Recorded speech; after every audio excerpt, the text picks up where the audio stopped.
Ready, Miss Jen? Well, good morning. We'll call this regular Personnel Ways and Means Committee meeting to order. The first item of business is the approval of the minutes from August 12th. Support. Any discussion, corrections, additions? Hearing none, all in favor signify by saying aye. Aye. All opposed, same sign. Minutes are approved. Public comment on any agenda item. Is there any public comment on any agenda item? Seeing none, we'll move along. We have no action items for rules. Now, so we turn to board appointments. Jen has them on the screen there. We have two groups of appointments. One is some members for the Department of Aging, and the other is the Substance Use Oversight Committee. If there's no, is there a motion to recommend this forward? I'll move. Support. Moved and supported. Any discussion, any questions? All in favor signify by saying aye. Aye. All opposed, same sign.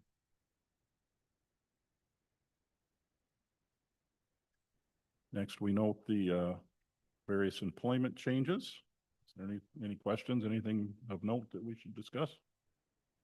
Thank you. We'll move on to Administrator Murphy, who's going to give us an update on health insurance rates. All right. Well, this is the first time in a very long time that we've been able to have our health insurance rates come in this early.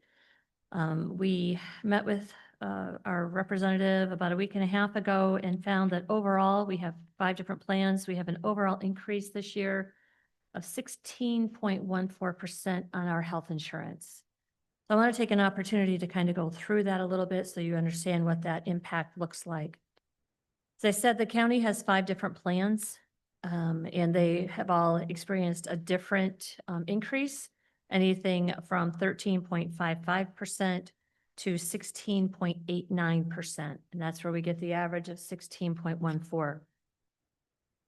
If you turn to the second page of this memo, at the top, I want to show you the number of employees that we have that are in all the different plans.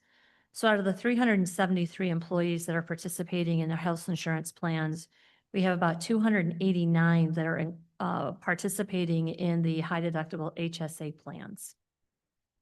The financial impact that you're going to see, or each of the individual employees are going to see, is most likely for those HSA plans, it will be in the deductible amount. As you recall, the county does fund the premium and part of the deductible. In these 2 plans, the amount going into the deductible will be decreased as the insurance rate increased. There are some slight increases on the single blue plans, the 250, the 500, and the 1,000, and those are represented on the front sheet. The impact on the county as a whole, we had budgeted a 10% increase in the county budget. So we are not obligated to go any more than that. The collective bargaining agreements indicate that anything over a 10% increase will be taken on by the employee. And so that is what's going to be happening as we move forward in 2026. You can see the impact to the general fund and non-general fund is approximately $122,000, and that is a month. It's a monthly amount. At the bottom of that page, I just want to kind of point out, you can see since 2011 and 12, what the percent increases or decreases look like in our health insurance premium. And I'm just going to try to be the internal optimist because after each time we had an increase, we also then experienced a decrease the following year. So fingers crossed, next year we see a decrease. There is no action item for the board on this. It was just for your information. It did come in. We wanted to bring it to you since today we'll be talking about the budget and the 10% that is included. The 10% increase that the employer is going to take on is included in this year's proposed budget. I'll try to answer any questions you may have. Any discussion or questions? Commissioner Ongst. I'm just trying to understand what you were saying. There will be a decrease in the high deductible contribution in the county So years ago, the county set aside a certain amount that we always agreed that we would pay 10% of an increase towards the premium. And in some cases, it would cover the deductible. So each plan costs the county X number of dollars on behalf of each employee. Well, with the rates increasing, the amount that the county is going to be paying is more stabilized. We're not absorbing all of that extra cost. So that difference between whatever that rate of increase is and the 10% is being passed on to the employee. What that means is in those high deductible plans, instead of paying that entire amount to the employee, which goes to pay their premium and in a lot of cases, the deductible, because we are keeping our contribution lower, the employee is going to have to take on more of that deductible. Their premium is still covered in those high deductible programs, but the amount going towards their deductible, because the rate is increased, will be borne by the employee. Okay, perfect. Good explanation. Okay. Any other questions? Thank you. Moving on, we will take a look at the work anniversaries. And again, it's always nice to see people who've made a nice career with the county, and we certainly appreciate their long service to the citizens of Lenawee County. Next, in that vein, one of the benefits we offer is tuition reimbursement, and in front of us, we have a request for one of our employees who is taking some classes.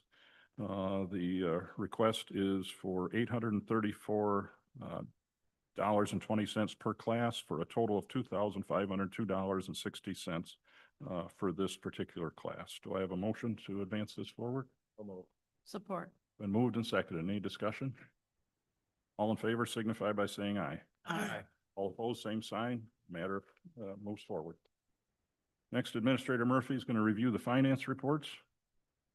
All right, we're going to start with the general income statement, a general fund income statement, which is printed as of August 31st. I'm not going to go into the details much because we do have a lot on our agenda this afternoon, but I'm going to have you scroll towards the totals page for the general fund, wherein you can see year to date, we have just over $16 million in revenue that have come in, and our expenses are tracking about $26 million. If you go to the far right column, that shows last year at this time, and you can see we're tracking fairly closely to where we were last year at this time. As we go on to the fund to equity changes report, the next one, these are all of the different types of special funds that we have as a county and that we are responsible for. So you have different fund categories and different fund types. Again, at this point, we'll just scroll to the last page of that report. And I want to point out the grand totals at the bottom of all funds that the county is responsible for. Year-to-date revenues are almost 60 million, with year-to-date expenses at 80,600,000. I do want to point out that on the expense side, that also includes the expenditures of the ARPA funds that we have been spending down, which is having a big impact on what those total expenditures look like. So if you have any questions, I will try to answer those on the finance report. The point is that the difference between those numbers does not indicate a shortfall. No, and keep in mind that the revenues will start picking up here in September and October as property tax bills are due and will be being paid. So you will start seeing a spike, and if you'd want to track that, you can look into the general fund under their treasurer's division, and that's where the tracking of all those property taxes are done. I would offer one comment with respect to the insurance, jumping back one topic, maybe for the sake of the folks listening at home. It seems to me when we did our compensation study that we offer a premium choice for medical benefits for our employees. And nothing that's changed with respect to these premiums changes the fact that we take very good care of our people here. That is correct. Our compensation packages were looked at when we did the wage and compensation study. The compensation that we do provide our employees is very fair and in some cases very higher than what some of our neighboring counties and are able to experience for their employees. Thank you. I appreciate that. Any other comments before we move on? Next, I'll ask Administrator Murphy to bring up the fourth quarter, actually says fourth quarterly allotment, but I think it's fourth quarter allotment. Either way, Okay. what we're talking about is 4 times a year, the board does take action on the current year's budget. And that means that we need to move forward the funds necessary for the county to operate in the fourth quarter, which begins October 1st. So attached to this agenda review form, you can see all of the the spreadsheet that shows all of the different allocations. And it is followed up by a resolution. This is a recommendation to the Board of Commissioners to approve the fourth quarterly allotment of appropriations by way of the attached resolution. Is there a motion to recommend approval to the board? So moved. Support. Any questions or comments? All in favor signify by saying aye. Aye. All opposed, same sign. Thank you. And Kim now will also lead a discussion on the budget adjustments. So before you, we have a few budget adjustments that we need to make prior to year end. We do this periodically just to make sure that we are keeping our finances current with what we have going on. The first one is a general fund budget adjustment that needs to be made, and this is made within the Department of the Public Defender's Office.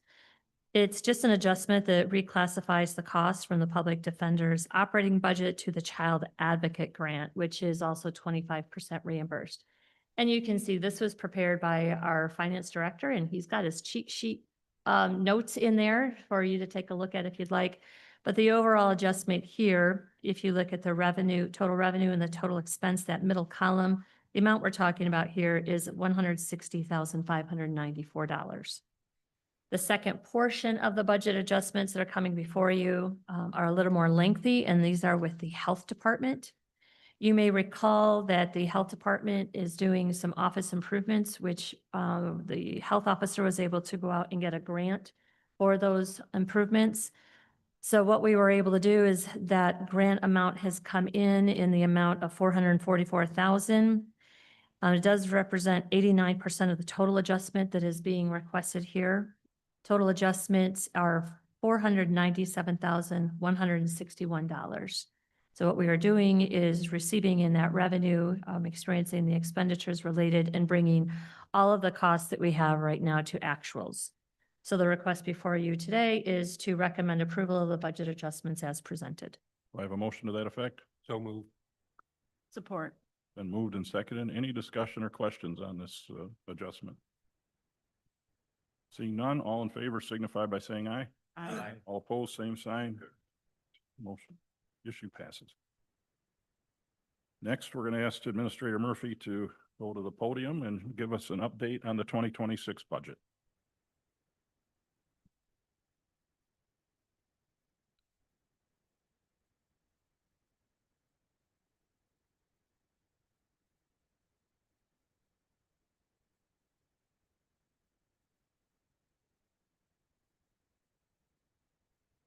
Okay, before I get started, I want to start by thanking each of you that took time out of your schedules to come in and go over the budget that we are proposing for 2026.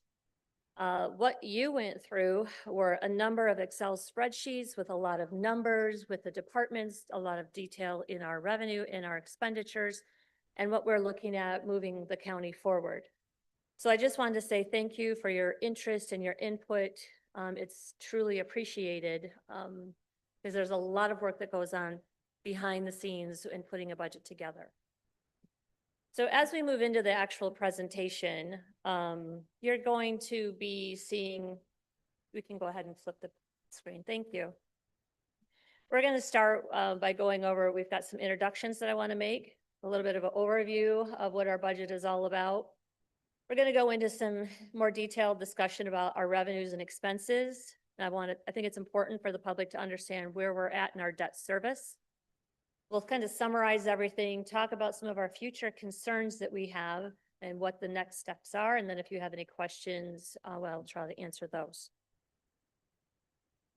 So this budget is put together by a team of people, actually even more than are reflected on the screen, but I wanted to take a moment to ask these people to stand so that the public and the commission can see them.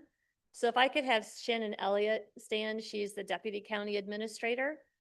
Dan Zamolzak, who's in the back of the room right now, he is our Finance Director. Bev Ehlers, she is our Human Resource Director. And Tracy Stace is not with us today. She is our Budget Analyst. She is at home recovering from surgery. but she was very instrumental, as were all of the other individuals that are standing before you today in putting this budget together. So it is very much a team effort and would not be able to do it without their support. So as we move on, one of the things that we like to say that we are doing is proactive financial planning for the county. Creating a budget is not easy. We look at it as being conservative yet proactive and what our future looks like and our planning looks like. We stay focused on our financial stability and responsible spending. We have done that because we need to go back and we need to look at where have we been and where are we going. That helps us to determine what those spending habits need to look like. And it's all about planning responsibly to reduce our borrowing needs in the future. When we put this budget together, you just met some of the individuals that led the team. However, we would not have been able to do it as a whole if it weren't for the department heads that we were able to work with.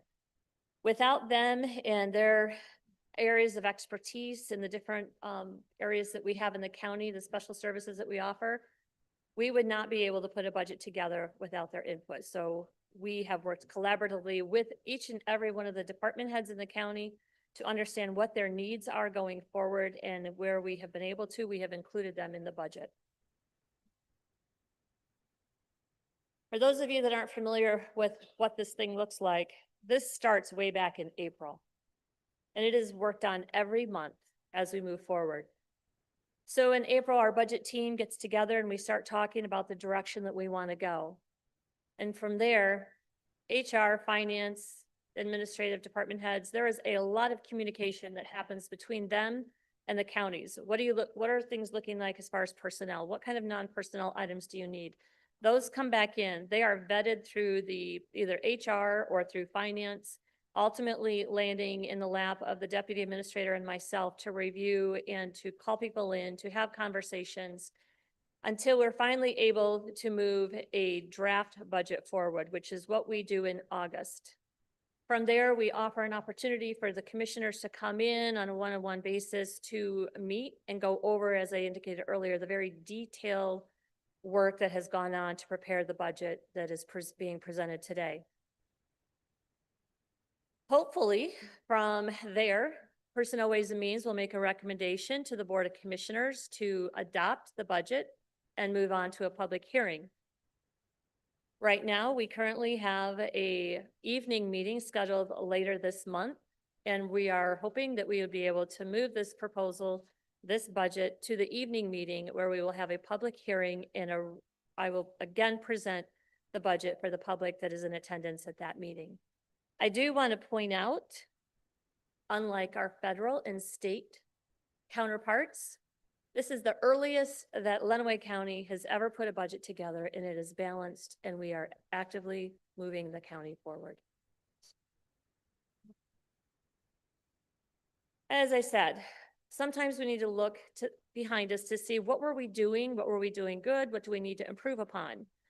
So I wanted to point out in 2024, we just received our audit report.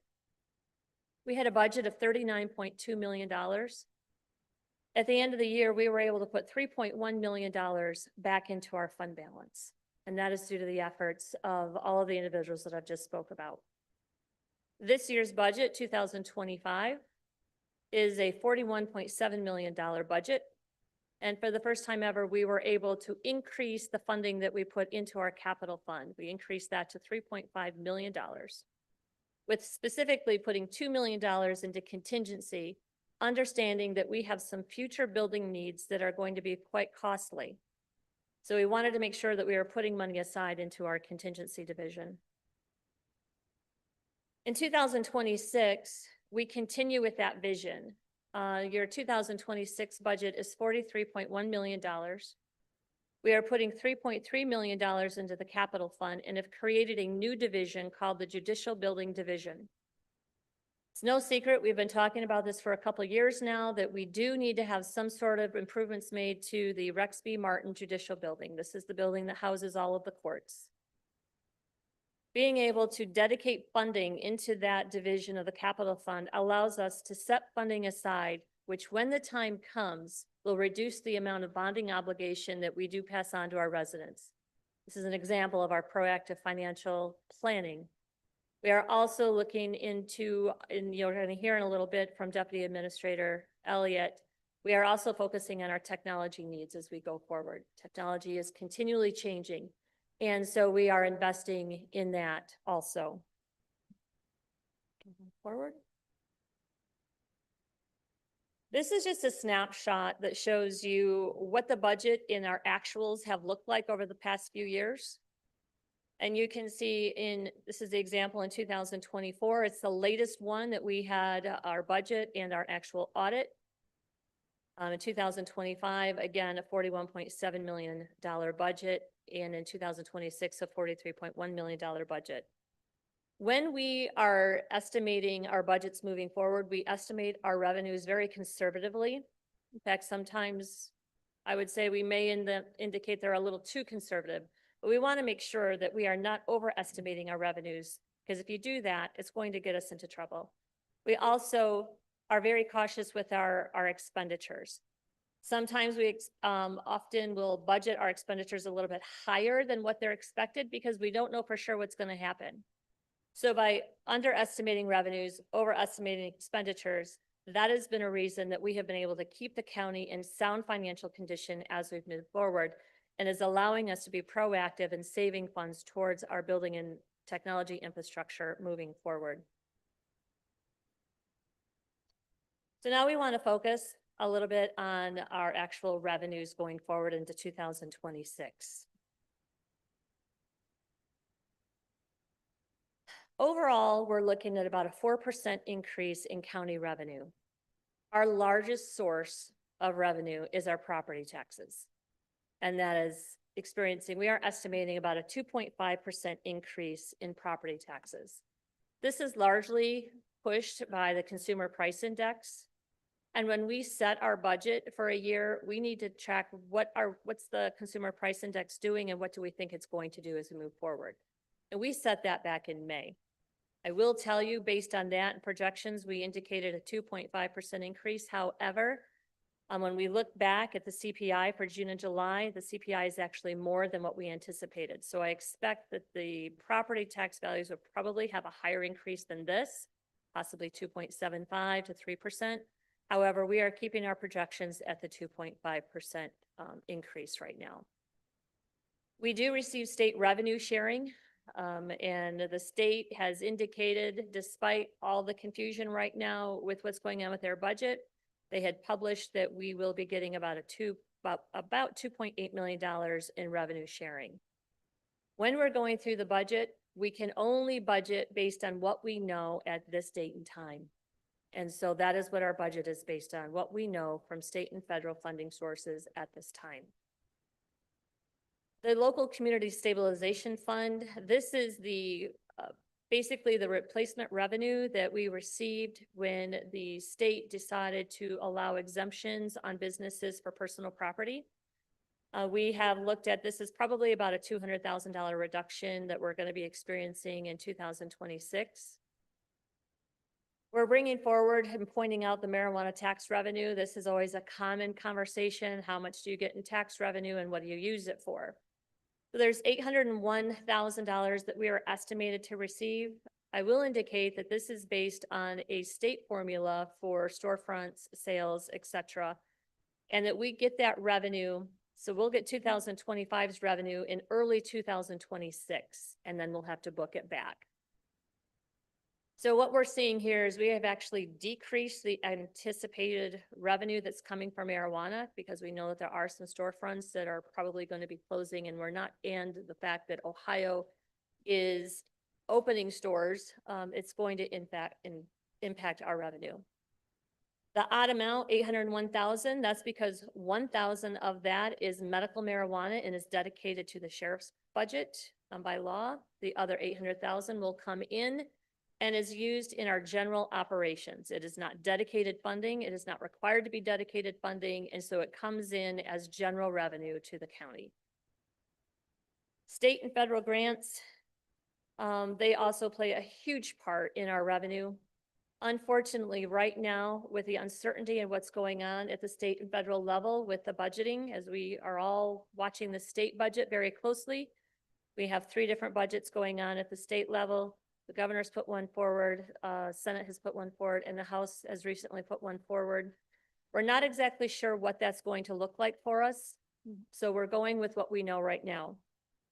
I will indicate for anyone that's watching right now, because a lot of times we don't understand, well, what impact did the state grants or federal grants really have on county government? I will indicate that there are a number of programs that are heavily dependent, if not 100% funded by grant funds. As an example, if you are familiar with any of our specialty courts, this is our drug court, our sobriety court, our veterans court, our enhanced treatment court, etc. They are all funded through grant sources.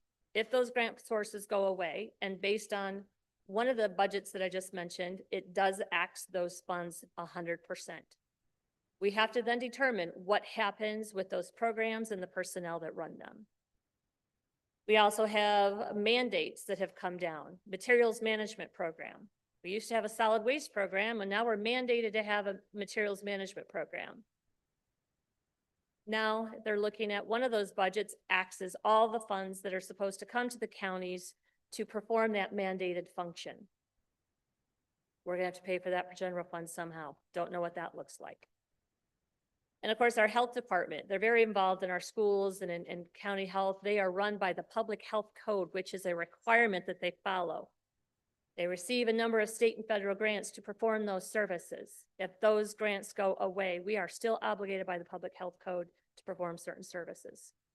So I'm bringing these things to your attention so that you understand the stressors that are on our departments and in the programs that we have with the uncertainty of the state and federal funding. So we may very well be coming back and looking at what does our budget really look like in 2026 if the state and federal government are not able to solidify a budget that maintains funding to counties.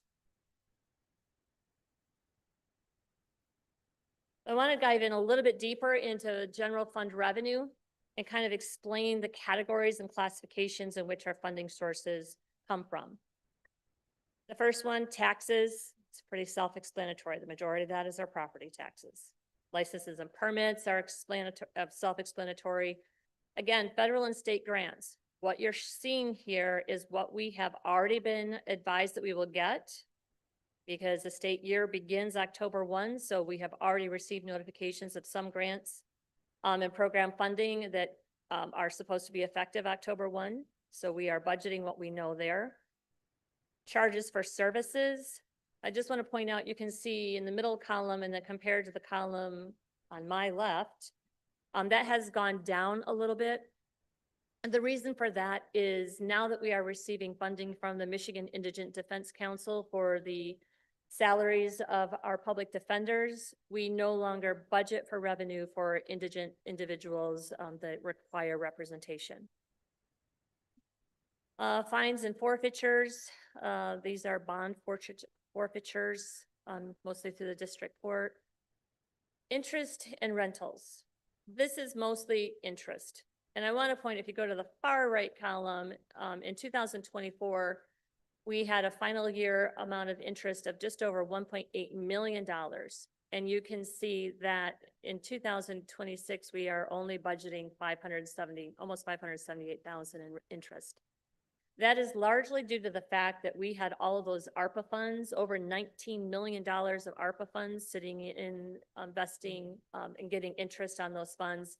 And as a result of all of the building improvements that we are doing at Maury Spear campus, we are spending down those ARPA funds, which is actually a requirement.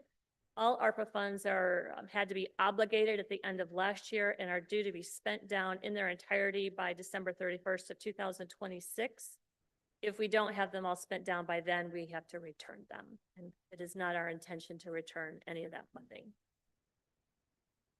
Under other revenue, you're seeing just a slight increase here. The reason for that increase is next year is an election year.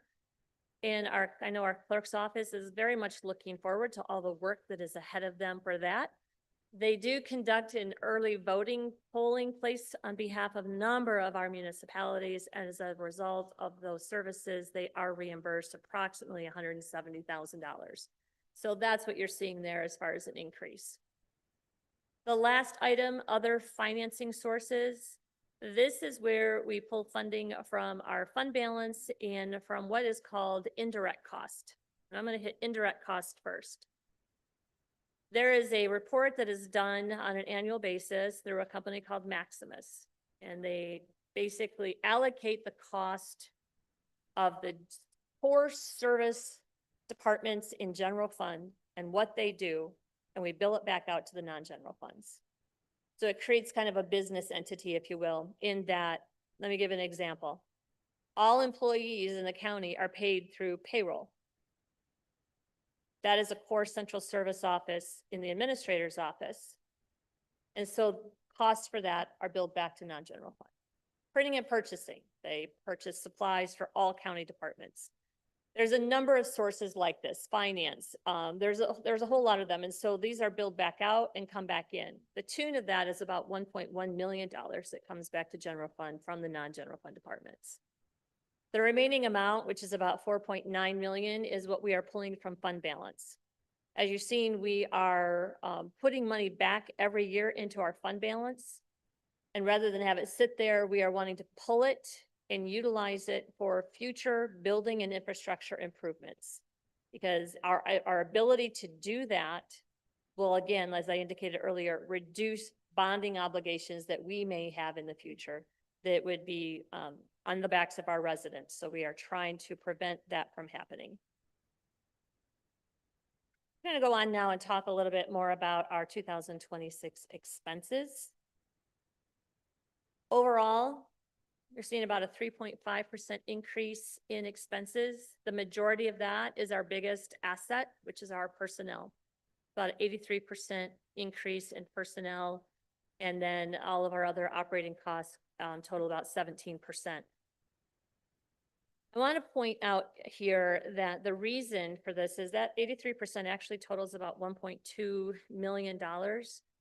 That is the result of, you just heard, increased healthcare. All of the other things that go with our fringes that the employees that we pass along, or that we offer, I should say. It also includes, we're in the final year of our wage and compensation study in 2026. So there are some pay grade adjustments that are still being made. And I want to indicate in a reminder that that wage and compensation study was done not to bring our employees to the top pay in the private industry so much as to bring them up to the average of our comparable counties. So that is what we've been doing. We're bringing people to the average. And we will have to continually monitor that to make sure that we don't fall too far behind. It also, on the non-personnel side, it's about a $250,000 increase. And the most of that is the result of increases in service contracts and other general operating costs that the county is incurring. As we move on to our general fund expenses. This chart can be kind of confusing. In governmental accounting speak, the far left column is the fund is a category, a classification. And each of the county departments are contained within one of these areas. So the first one is fairly self-explanatory. It's the legislative branch of government. And the only thing there is the Board of Commissioners. That's what the BOC stands for in the middle. You will notice that in comparison to 2025, there is a reduction in the Board of Commissioners budget. That is not because everybody got a pay cut or anything like that. That is because in 2025, we proposed a funding for a strategic plan. And last month, we talked about the fact that the Kent County Administrator, who used to work at Lenawee County when he first got his start in government, has offered to assist us with that structure. In fact, I have a Zoom meeting scheduled with him in the very near future to start setting that up. So we did not carry that cost into 2026. And then you can kind of go through and see the judicial branch, circuit, district, probate courts, front of the court, etc. General government, this is where your general operating departments are. Public safety, this includes the sheriff, the jail, emergency management, court bailiffs, and animal control. You can see the funding changes there.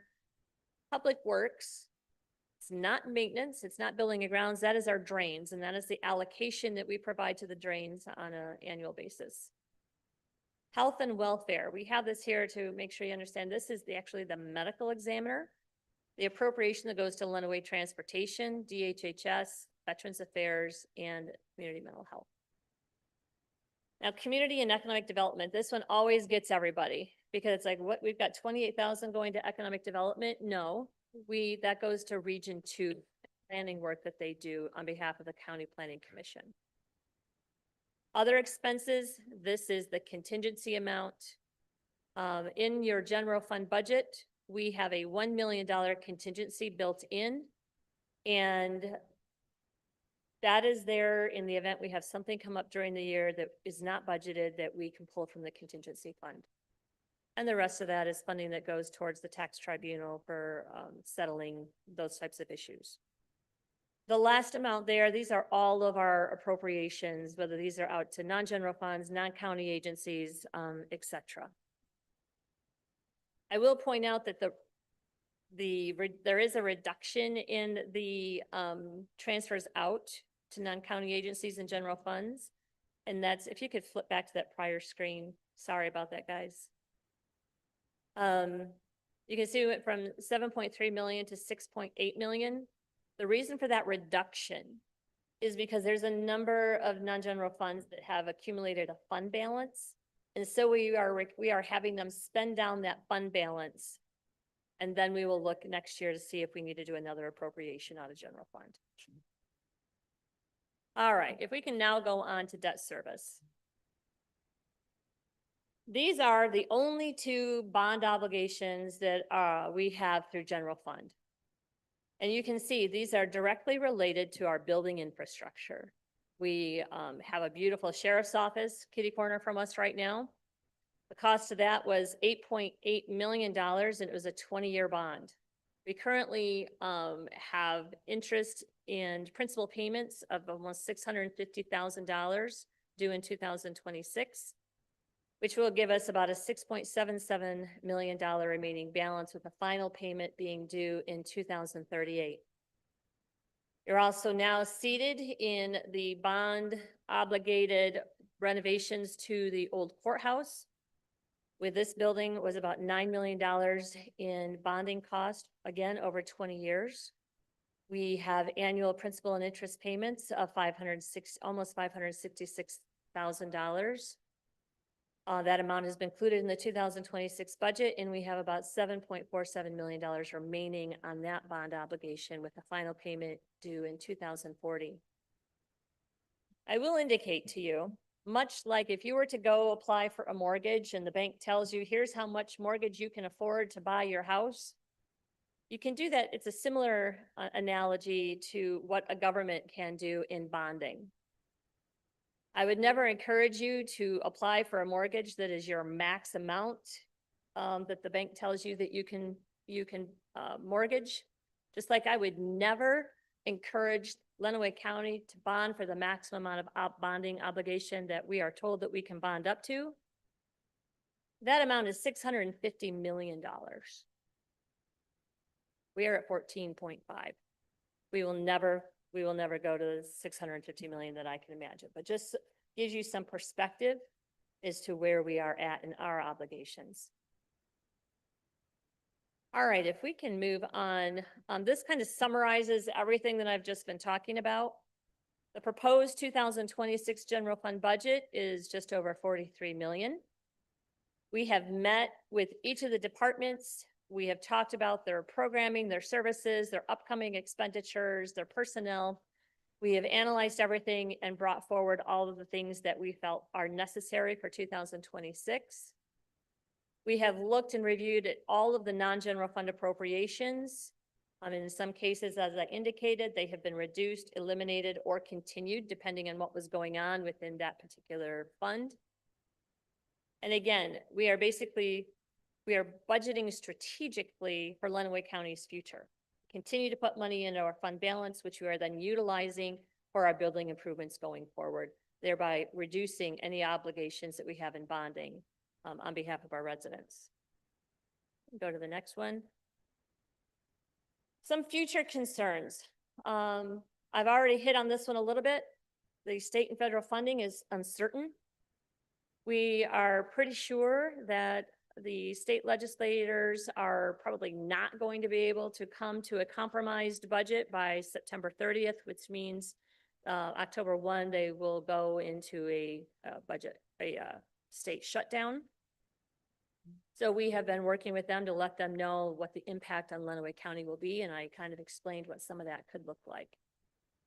Other things going forward, property values, because the majority of the county's revenue is based on property taxes, which are also impacted by the Consumer's Price Index. Those are things that we want to watch going forward. The Rex B. Martin Judicial Building, that's a big expenditure potentially coming forward if we move forward with that. So we are saving money back to, again, reduce potential bond obligations.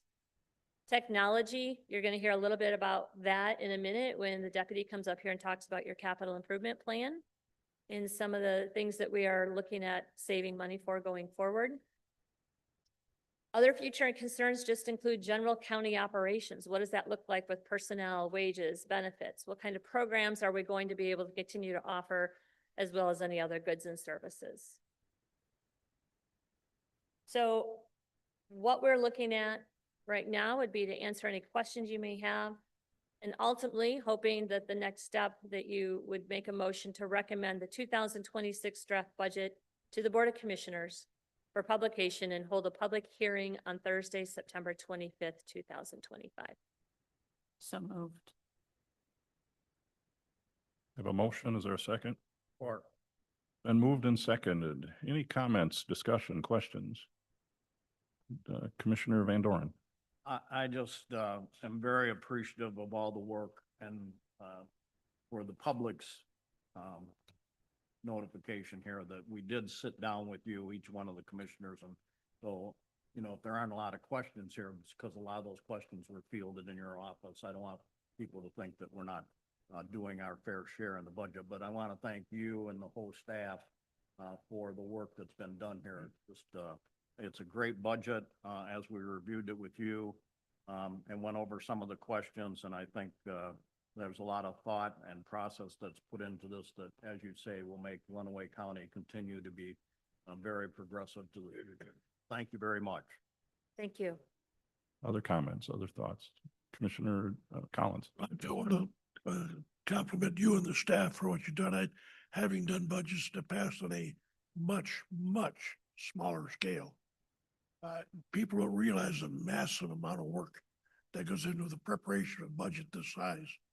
So compliments to you, your staff, and to the department heads. But I also want to particularly commend you on having the foresight to do set aside funding for future projects. To with the Rex B. Martin Judicial Center. Rather than have to bond a huge amount of money, we will slowly but surely amass certain funds so that when that is done, whatever project may be, that the bonding amount is significantly less than it would have been. Compliments for that. Thank you. Other comments? Then I would just finish by saying, you know, I was out of town, so we didn't have a chance to go over the budget with me until yesterday. But I shared with Bev and with Dan and with Kim that, you know, I tell the district all the time, we sometimes have, you know, even public disputes here about various policy, but I don't worry about this budget. Our team is committed to being frugal and efficient and making sure that the taxpayers in our county get a maximum return on their hard-earned dollars. And I just want to thank you guys again for the work you do for all of our folks. That being said, we've had a motion and a second. All those in favor of advancing this budget, signify by saying aye. All opposed, same sign. Thanks, Kim. Thank you. Great work. Now we'll ask Deputy Administrator Elliott to come forward and talk about the capital improvement plan.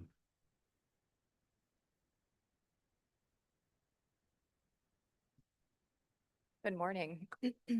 There is no action necessary for today's presentation on the capital plan, as you just made a motion to move forward for a public hearing on the full budget. And your 2026 capital plan is included in that appropriation act. But we are going to take a little deeper dive into 2026. And this you'll see is a summary essentially for the 2026 appropriation from the general fund to the capital fund. Further down, you will see that there are various budgets, 5-year rolling plans for the divisions. Those 5-year rolling plans have gone to each respective committee and have been recommended for approval. Let's start with parks. Currently, we have parks at a $60,000 allocation for Ramsdale various projects. So things like metal roofing, metal siding, and some gravel proportions for the parking lot. So you have a capital fund distribution of 60,000 here and a division total of 60,000. In your building and site division, you will see that the building and site requests include a $20,000 contingency in total 363,235. You also have a proposed request for community mental health carpet replacement and a Honeywell upgrade in the amount of 115,000. Now, this 115,000 will not necessarily come from the capital distribution.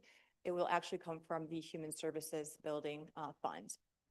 And then you have a department request for the jail. You have a jail security system, and this is just for the motherboard of the security system of the jail. If this were not replaced, we could possibly lose sight and sound of people housed within our jail, which would cause some serious risk. So this would just be for the motherboard for the jail security system, and our jail captain will be looking and revising what security system he would like to see function in our county jail. So you see, we also have a use of fund balance in the amount of $263,116. Part of that use of fund balance is actually a project from the 2025 Building and Site Fund, in which we had put away some money for the annex curb replacement. Due to various city projects and road replacement, that could not happen this year, so that fund would go back into reserve in 2025, and we'll be pulling that from that fund balance in 2026. The other amount from that fund balance pull is that the Building and Site Division had a rather robust fund balance, and so we utilized some of that to just balance the whole division of the capital fund. So you have a capital fund distribution for Building and Site in the amount of $237,177, but a division total of $615,293. Moving down to Marie Spear Campus, you will see that the requests here include a $20,000 contingency and is in total amount of $233,369. Again, you will see the use of fund balance in this division. Again, at Marie Spear Campus, due to all of the expansion and the work and the construction that's happening on the expansion of Marie Spear Campus Detention, we were unable to address 2 projects that were scheduled on the 2025 capital plan, and that was pork, mortar, and steel for both the detention and the administration exterior buildings. So we're going to, again, let that go back into fund balance and pull from that fund balance in 2026 for those 2 buildings when that construction has lessened. So again, you have the capital fund distribution, the amount of $132,000, but a division total of $233,369. Moving down to the IT division, as Administrator Murphy said, we are increasing this division due to the fact that we are monitoring the technology infrastructure. The CIP, or the Capital Improvement Plan, does monitor heavily our physical resources, such as buildings, equipment, our fleet, things of that nature. But now we're also making sure that we're paying strong attention to our technology. So in this request, the $355,000, you will see that we also have included things like Microsoft 365, and that will be a rollout for 50 employees starting in 2026, and it's projected to move forward for the next 3 to 4 years. We also had a department request from the courts, and that request is for court recording software. Currently, the courts utilize VIQ, which is not a strong recording program or software. It frequently goes down, causing various issues within the courts, court to stop, illegible transcripts or no transcript whatsoever, no recording of the court hearing to complete an accurate transcript. So this court recording software is going to be expended through the general courts, but also you'll see another funding source of the 8,900. That 8,900 actually comes from district court reimbursements as well as front of the court reimbursements. So you see again a court recording software there for the 73,723, capital fund distribution of $419,823, but a division total of $428,723. Moving on to the sheriff vehicle division, this year for 2026, we propose the purchase of 3 Dodge Durangos and upfit in the amount of $222,000. We also propose a 2026 Jeep Grand Cherokee for the jail captain in the amount of $50,000. And again, another 2026 Jeep Grand Cherokee for the undersheriff in the amount of $55,000. You will see there is a discrepancy between those two command staff, the undersheriff and the jail captain. The $5,000 for the undersheriff is to upfit that vehicle, so that, again, should he have to be in pursuit of some sort, he's equipped to do so. The jail captain would not need to do that. So we have a capital fund distribution of $327,000. Moving down to building and grounds and vehicle division, we have the replacement of a 213 GMC Sierra truck plow in the amount of $65,000, and the replacement of a 2014 Kubota with no plow in the amount of $30,000. In this area, the Parks Commission and the Human Services Building do make an allocation in the amount of $16,000 for this, because as the equipment is frequently used within those two divisions, on the Human Services Building grounds as well as within our various parks. And again, we are using fund balance because they did have a higher fund balance to pull down from. So we have a capital fund distribution of $49,000, but a division total of $95,000. And vehicles of another department, our emergency management director has reported that he is having frequent issues with his current vehicle, stalling, stopping, various issues in moving any form of equipment. So he has requested an emergency management truck. Again, that way he's able to move equipment from his office to various scenes and needs, such as drones and things of that nature. And so you have a capital fund distribution here, proposed of $55,000. Now, the vehicle that he's currently using, the airport has actually requested, the airport manager would like to see if he can make the current vehicle drivable. He's very mechanically inclined, and so the current vehicle at emergency management will then be moved to the airport to see if it can be fixed and used. Next, you have your Tecumseh Products Division. This is just for various groundskeeping, mowing, and things of that nature. And that's the amount of $20,000, and your capital fund distribution is $20,000. Lastly, as Administrator Murphy spoke frequently of during her budget presentation, is the Judicial Building Division. This is a new creation for the capital fund. As we know, approximately 2 years ago, we had a needs assessment done of that building and found various needs and significant needs within that building, both physically, operationally, and things of that nature. So this division was created again to lighten the burden of bonding opportunities in the future. So you will see that this division is proposed a $2 million allocation from the capital fund. Down. So again, you have capital fund distribution, the amount of $3.3 million, use of fund balance in the amount of $394,485, other funding sources in the amount of $139,900, for a total of $3,834,385. If there's any questions, I will attempt to answer them. Thank you, Shannon. Any comments or questions? Okay, thank you so much. And speaking of spending some money, we're going to jump down to some requests. I will take these, Kim, if you don't mind. They're pretty straightforward. The first request we have is an amount of $43,913 to purchase a 2025 Dodge Durango for secondary road patrol. Do I have a motion to that effect? Moved and supported. Any discussion? All in favor signify by saying aye. Aye. All opposed, same sign. Next, we have an issue with the Maury Spears campus due to the thickness of the walls and so forth. There's an issue with cell service, and so there's a request for $36,500 to acquire and install a booster for cell service. Do I have a motion to that effect? So moved. Support. Been moved and seconded. All in favor signify, well, is there any discussion? Hearing none, all in favor signify by saying aye. Aye. All opposed, same sign. Matter advances. Next, we have a request from Emergency Management that they add a drone and an 800 megahertz radio not to exceed $23,960.67. Do I have a motion to that effect? So moved.